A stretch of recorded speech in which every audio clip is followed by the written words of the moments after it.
नमस्कार जय जगन्नाथ सांग मैंने चलते आज ब्लॉग स्टार्ट करवा।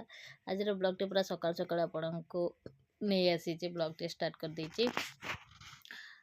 सकाल मैंने होगा टाइम 10टा कि 10:30 होगा। आम आज माने भाविलु टे पखाल खाइबू तो से कल टे भात था तो पखाल थिला कल छात उपर बस खरार बस पखाल खावाई तो आम माँ झील पखाल कर पूरा नहीं गलु। कोबी आलू भजा कर देइथिली ता संगे टमाटो बैगण आलू को टिके पोड़ी देइथिली।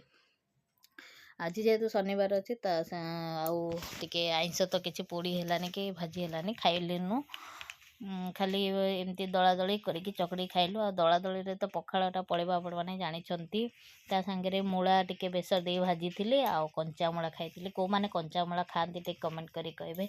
मत कंचामूला बहुत भल लगे आ मो झील भी ताकरे माने ता सांगे से खाए मोटू देखी से खाइला टे मूला आ देखते ये पखाल भात सांगे पूरा दला दली कर देइचे सोरिष तेल आ प्याज रसुण देके दली देइचे आ टमाटो बैगन चकटा आ पखाल तो यहाँ ना हेनी जानी आपण मैंने शीत दिन में को मैंने छात उपर बस खाया भल लगे।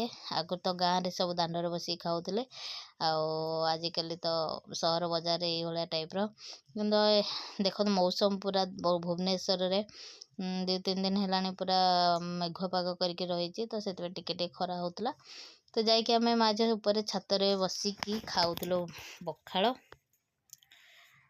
खाईदे पखाल छात उपर बसी बहुत बढ़िया लगे मजा लगे।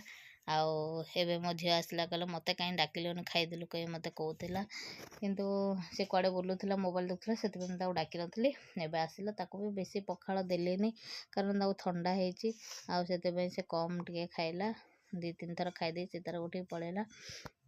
पुणी आम कथा होतुलु काली पुणी पखाल करूँ आइंस कौन करूँ करके पखाल सकाଳେ खाइबु बोली ये सब कथा होतुलु।